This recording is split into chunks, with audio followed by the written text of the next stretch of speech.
बिस्मिल्लाहिर्रहमानिर्रहीम। अस्सलाम वालेकुम वरहमतुल्लाहि वबरकातुहू। स्टूडेंट्स कैसे हैं आप सब। स्टूडेंट्स आज के इस लेक्चर में हम physics class 9 chapter number 1 physical quantities and measurements और आज का हमारा आर्टिकल है फ़िज़िकल क्वांटिटीज़। स्टूडेंट्स बाज़ क्वांटिटीज़ ऐसी होती हैं, बाज़ मिक़दारें ऐसी होती हैं जिनको हम मेजर नहीं कर सकते, जिनकी हम पैमाइश नहीं कर सकते। लाइक फॉर एग्ज़ाम्पल मैं आपसे पूछता हूँ कि आप अपनी ज़िंदगी से कितने खुश हैं, आप अपनी ज़िंदगी से कितने हैप्पी हैं, तो आप मुझे ऐसे नहीं बताएंगे कि सर हम अपनी ज़िंदगी से 9.5 हैप्पी हैं या 10.3 हैप्पी हैं। तो आप कोई क्वांटिटी नहीं बताएंगे, यानी आपकी ये जो हैप्पीनेस है, आपकी ये जो खुशी है, इसको मेजर नहीं किया जा सकता। अगर मैं आपसे पूछूं कि फ़लाँ आदमी कितना नेक है, तो आप मुझे ऐसे नहीं बताएंगे कि सर वो 9.5 नेक है या वो बहुत ज़्यादा नेक है, 20.5 नेक है। तो आप ऐसे नहीं बताएंगे। इट्स मीन कि इसको भी मेजर नहीं किया जा सकता। अगर मैं आपसे पूछूं कि माँ अपने बच्चे से कितना प्यार करती है, तो आप मुझे ऐसे तो नहीं बताएंगे कि सर वो बहुत ज़्यादा प्यार करती है, 30.5 प्यार करती है। तो इट्स मीन कि ये जो सारी क्वांटिटीज़ हैं, हैप्पीनेस है, किसी भी चीज़ का कलर है, तो ये सारी वो चीज़ें हैं जिनको हम मेजर नहीं कर सकते। तो जिनको हम मेजर नहीं कर सकते, जिनकी हम पैमाइश नहीं कर सकते, उनका फ़िज़िक्स के साथ कोई ताल्लुक़ ही नहीं है, उसका फ़िज़िक्स के साथ कोई रिलेशन नहीं है। हमने फ़िज़िक्स में वो क्वांटिटीज़ पढ़नी हैं, वो चीज़ें डिस्कस करनी हैं जिनको हम मेजर कर सकते हैं। तो स्टूडेंट्स ऐसी क्वांटिटीज़ जिनको हम मेजर कर सकते हैं, ऐसी क्वांटिटीज़ को हम कहते हैं physical quantities. All measurable quantities are called physical quantities, यानी वो तमाम क्वांटिटीज़, वो तमाम मिक़दारें जिनकी हम पैमाइश कर सकते हैं, उसे हम कहते हैं कि ये फ़िज़िकल क्वांटिटीज़ हैं। फॉर एग्ज़ाम्पल हमारे पास है लेंथ। मिसाल के तौर पे ये मेरे पास एक मार्कर है, तो इसकी हम लेंथ फाइंड कर सकते हैं। तो इट्स मीन ये मार्कर क्या है, इसकी जो लेंथ है वो एक फिजिकल क्वांटिटी है। सेकंड पे हमारे पास मैस, तो ये जो मार्कर है इसका हम मैस भी फाइंड कर सकते हैं कि इसका मैस कितना है। तो इसका जो मैस होगा वो क्या होगा, वो हमारे पास फिजिकल क्वांटिटी होगी। इसके बाद है टाइम। सर आप टाइम को भी मेजर कर सकते हैं। मैं आपसे पूछता हूं कि इस वक्त क्या टाइम है, तो आप बताएंगे इस वक्त 9 o'clock है, इस वक्त 8 o'clock है। तो यानी टाइम को भी मेजर किया जा सकता है। एंड इसके बाद है टेम्परेचर। जैसा कि गर्मी के अंदर टेम्परेचर बहुत ज़्यादा हो जाता है, सर्दियों में टेम्परेचर कम हो जाता है। ये कैसे पता चलता है? ये हमें इसलिए पता चलता है क्योंकि हम टेम्परेचर को मेजर कर सकते हैं, टेम्परेचर की हम पैमाइश कर सकते हैं। उसकी पैमाइश के लिए हम इंस्ट्रूमेंट्स को यूज़ करते हैं। तो इट्स मीन टेम्परेचर की भी पैमाइश की जा सकती है। टेम्परेचर भी एक मेजरेबल क्वांटिटी है। तो इट्स मीन टेम्परेचर हमारा क्या है, ये फिजिकल क्वांटिटी है। तो जितनी भी क्वांटिटीज़ हैं जिनको हम मेजर कर सकते हैं, that quantities are called physical quantities. So physical quantities के अंदर दो खुसूसियात होती हैं, दो कैरेक्टरिस्टिक्स होती हैं। वो कौन कौन सी हैं? एक होती है न्यूमेरिकल वैल्यू, या हम इसको मैग्नीट्यूड भी कहते हैं। स्टूडेंट दूसरी होती है उसका यूनिट। हम एक एग्जांपल से अपनी बात को वाज़ेह करते हैं। एक एग्जांपल है कि if the length of a student is 104 centimetre. एक स्टूडेंट है जिसकी लेंथ हमने मेजर की और उसकी लेंथ है 104 सेंटीमीटर। तो ये जो 104 है, ये हमारे पास न्यूमेरिकल मैग्नीट्यूड है, या ये हमारे पास न्यूमेरिकल वैल्यू है। और इसके साथ जो सेंटीमीटर हमने यूज़ किया है, ये सेंटीमीटर यूनिट है। कौन सा यूनिट? वो यूनिट जिसके अंदर हमने लेंथ की पैमाइश की है, जिस यूनिट में हमने लेंथ को मेजर किया है, ये वो यूनिट है सेंटीमीटर। तो ये यूनिट्स क्या होते हैं? फिजिकल क्वांटिटीज से नेक्स्ट टॉपिक है हमारा एसआई यूनिट्स का, तो वहाँ पे हम इसको डिटेल से डिस्कस करेंगे। तो दो कैरेक्टरिस्टिक्स होती हैं फिजिकल क्वांटिटीज में, एक क्या है हमारे पास न्यूमेरिकल वैल्यू एंड दूसरा कौन सा है हमारे पास यूनिट।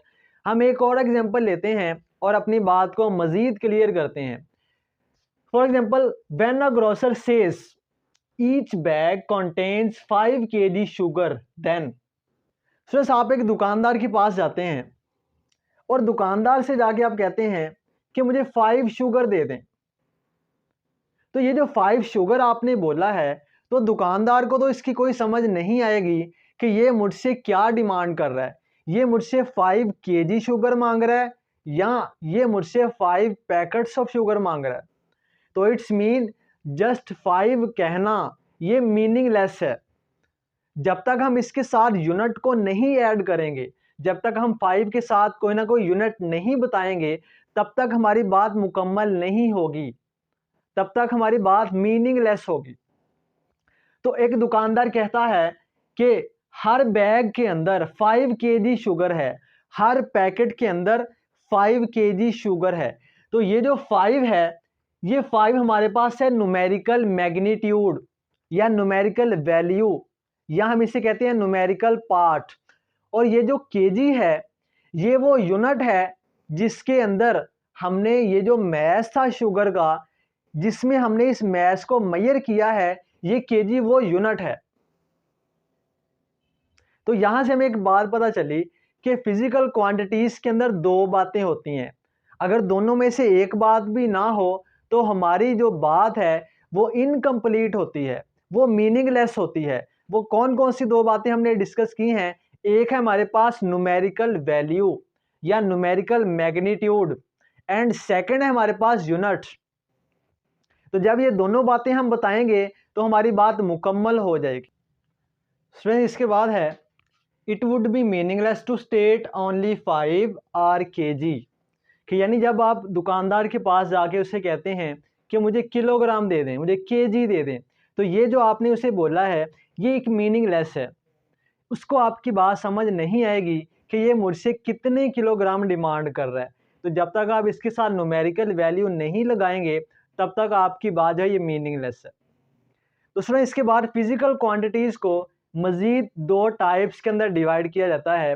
वो दो टाइप्स कौन कौन सी हैं? एक है हमारे पास बेस क्वांटिटीज़ एंड सेकंड है हमारे पास डिराइव्ड क्वांटिटीज़। स्टूडेंट्स इन दोनों को डिस्कस करने से पहले मैं आपको एक आसान एग्जांपल देता हूं जिसके ज़रिए से आपको इन दोनों का कॉन्सेप्ट समझने में आसानी होगी।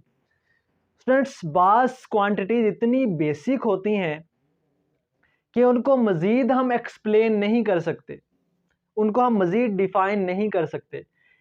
फॉर एग्ज़ाम्पल मैं आपसे कहता हूँ कि इंग्लिश अल्फ़ाबेट है ए या इंग्लिश अल्फ़ाबेट है बी, तो आप बी को डिफ़ाइन करो। तो आप उसको क्या डिफ़ाइन करेंगे? आप बोलेंगे सर ये तो पहले ही इतना स्मॉल है, ये तो पहले ही बहुत बेसिक है, इसको हम क्या डिफ़ाइन करें? ये तो खुद एक डेफिनेशन है। तो इट्स मीन बाज़ क्वांटिटी ऐसी होती हैं जो बहुत ज़्यादा बेसिक होती हैं, जिनको हम डिफ़ाइन नहीं कर सकते, जो खुद ही एक डेफिनेशन होती हैं, जो खुद ही बेस होती हैं। तो स्टूडेंट ऐसी क्वांटिटीज़ जो खुद ही बेस होती हैं, जो बुनियाद होती हैं, जिनको मज़ीद एक्सप्लेन नहीं किया जा सकता, तो ऐसी बेसिक क्वांटिटीज़ को हम कहते हैं बेस क्वांटिटीज़। जैसा कि नाम से ज़ाहिर है, बुनियाद, उर्दू में है बुनियादी क्वांटिटीज़, बुनियादी मिकदारें। तो डेफिनेशन क्या है? Base quantities are the quantities on the basis of which other physical quantities are expressed.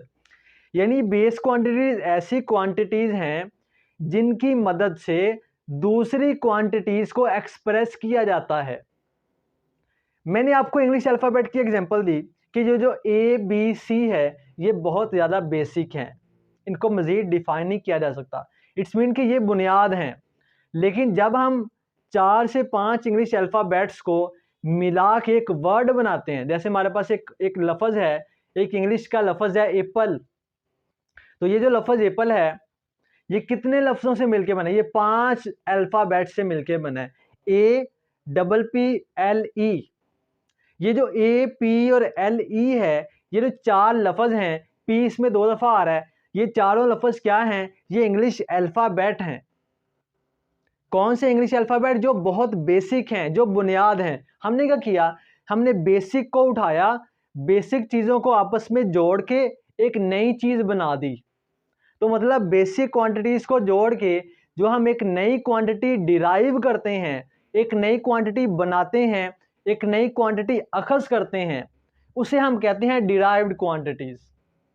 तो क्या definition of the quantities that are expressed in terms of base quantities, यानी जिनको डिफाइन करने के लिए, जिनको एक्सप्रेस करने के लिए हमें बेस क्वांटिटीज का सहारा लेना पड़ता है। जैसे मैंने अभी आपको एग्जांपल दी एप्पल की, तो एप्पल जो लफ्ज़ है इसको बयान करने के लिए हमें किसका सहारा लेना पड़ा? हमें इंग्लिश अल्फ़ाबेट्स का सहारा लेना पड़ा। कौन कौन से? ए, पी और एल, ई, ये 4 लफ्ज़ों को मिला के हमने एक नया लफ्ज़ बनाया। तो मतलब ये जो हमने नया लफ्ज़ बनाया है, ये किससे मिलके बना है? ये बेस क्वांटिटीज से मिलके बना है। ये इंग्लिश अल्फ़ाबेट्स जो बेसिक है, ये उनको मिला के हमने बनाया है। अगर हम एग्जाम्पल की बात करें तो बेस क्वांटिटीज की एग्जाम्पल है length, mass, time, electric current, temperature, intensity of light and amount of substance. तो सर ये वो क्वांटिटीज हैं जिनको मजीद डिफाइन नहीं किया जा सकता, ये बेसिक हैं। अब इन क्वांटिटीज को मिला के जो हमारे पास एक नई क्वांटिटी बनती है उसे हम कहते हैं डिराइव्ड क्वांटिटीज। ये इनको मिला के डिराइव्ड क्वांटिटीज कैसे बनती हैं, ये हमारा नेक्स्ट आर्टिकल है, उसमें हम इसको डिटेल से डिस्कस करेंगे। तो अगर हम इसकी एग्जांपल्स की बात करें तो इसकी एग्जांपल है area, volume, speed, force, work, energy, power, electric charge and electric potential. तो स्टूडेंट ये बहुत इंपॉर्टेंट शॉर्ट क्वेश्चन है कि what is difference between base and physical quantities, कि बुनियादी और माखूज मिकदारों में क्या फ़र्क है। तो आपने क्या करना है? फर्स्ट ऑफ ऑल आपने दोनों की डेफिनेशन लिखनी है एंड देन आपने दोनों की एग्जांपल्स को बयान करना है। तो स्टूडेंट्स ये था हमारा आज का आर्टिकल। तो अपना बहुत सारा ख्याल रखिएगा, इजाज़त दीजिए, अल्लाह हाफिज़।